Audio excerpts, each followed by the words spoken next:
For the last 6 months or so, I've been conducting a small experiment in fashion and style.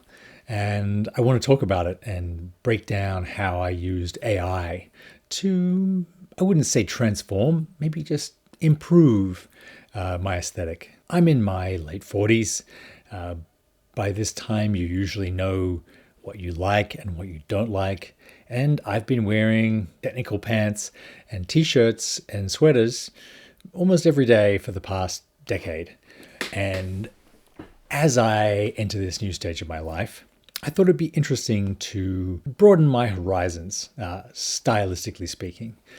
So the first thing I did was get on Pinterest and search up some of the actors who I feel like when I see them on the fronts of magazines, have a pretty good sense of style and match me in age and, look. So that's Michael Fassbender, James McAvoy, Daniel Craig, of course, James Bond, Jeffrey Dean Morgan when I have a beard. It's very easy to search one of those actors on Pinterest, click on what they're wearing, and then see other people wearing that same outfit, jacket, look. So I put together a Pinterest board. Then I saved the individual photos and uploaded a picture of myself to Nano Banana in a kind of neutral stance in my studio behind me, and said, swap the clothes of the first picture to the model of the second picture. Change nothing else. Keep the hair, the lighting, everything the same. So I was able to get myself 30 or 40 or 50 different outfits of looks, of ways that I could dress if I went out and found those individual pieces and ordered them and they fit. So once I did that and I was happy with maybe a dozen of the actual fits, I went out and ordered those clothes, tried them on and tried different combinations of them to kind of put together new outfits and try new things. I was really surprised. I ended up with some things that I really like, some things that I don't like. And now I know that I don't like them. So I will show you the looks and how they evolved.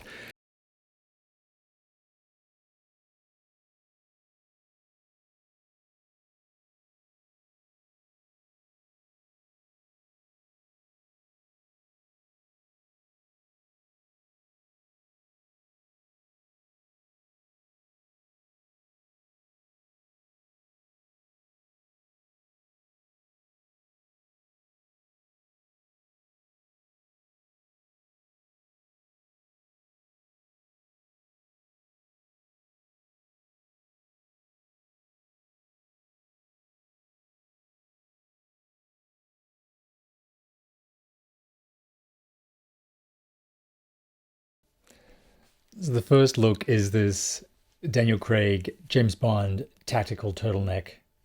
I found a more friendly version of it and then rendered something that I really liked. When I actually got those pieces, yeah, it works. I like it.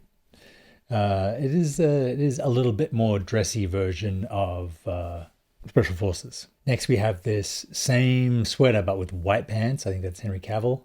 That was the AI version of it, and yeah, they're kind of off-white, but it's a cool look. To go from that to that, I dig it. It's I never really wore a lot of white pants. As a sailing thing, it's a nice look. The next one is this denim shirt, dark denim shirt over light denim jeans. It even copied the ring and the iced coffee. And when I doing it didn't really work for me. Maybe I'm just got the wrong pieces. This Wrangler shirt has got a little bit too much ostentation on it, but I do like the dark shirt. The next one is this overcoat jacket thing, which I really love the render for. The actual tailor and stitch or whatever it is didn't look as good on me as it did in AI, but I don't mind. It's a nice piece. It's a different piece to have. I don't have anything like that. That's a shirt coat that you can put on or wear open. The next one is this professorial attire, which I was definitely a big fan of. I would never wear anything like this. The shoes, the belt, the shirt, and when I put it on and got the colors right, doesn't really suit my personality. If maybe I'll age into this one, but it's a good thing to have. Finally, we have this bright red sailing jacket, which I loved, and then when it came, yeah, it's a win. I do like that. I do wear a lot of dark navy and black when I'm sailing, and if I were to be washed overboard, especially sailing alone, it's not very safe because it's very hard to see. Whereas bright red, there's a reason. There's a reason. It's and red is my favorite color, so this worked out well. And I think this is a great process in any part of your life, in new foods, new places to go, new hobbies to try, where you just sort of brainstorm, a dozen of them. And rather than doing just the ones you know you will like, do some of the ones that you probably won't like. You might surprise yourself, or at least you can now move forward in your life with confidence, knowing that you really don't like that thing because you tried it. There is a great book called, I think it's called Life Design or Design of Life by two guys from Stanford. And they really emphasize this process of prototyping. They say designers always prototype. They don't come up with the perfect plan and then execute it as perfectly as possible. They come up with four alternates and then they build a, minimum viable product of each one, and then see how it feels in the hand, see how it feels to use, see what the process is of integrating it. And in their book, they talk about different lives, different ways of being. You could be a college professor, you could be an extreme athlete, you could be a writer, you could be a, traveling guest lecturer. These alternate lives don't need to be totally committed to. They only need to be prototyped. You only need to do get your feet wet with each one of them to see if that's a process you enjoy, because you don't want to make a master plan that you spend years designing only to find that once you start implementing it that it's not for you. And now at least I have the option to dress up, to dress down, and it's not a default uniform that I wear every day. When I was working, that was great, just to wear the same kind of things every day. I didn't have to think about it. I think that is really helpful when you're in a high decision environment. It doesn't make sense to waste one of your decisions, to waste mental energy on deciding what you're going to, wear for the day.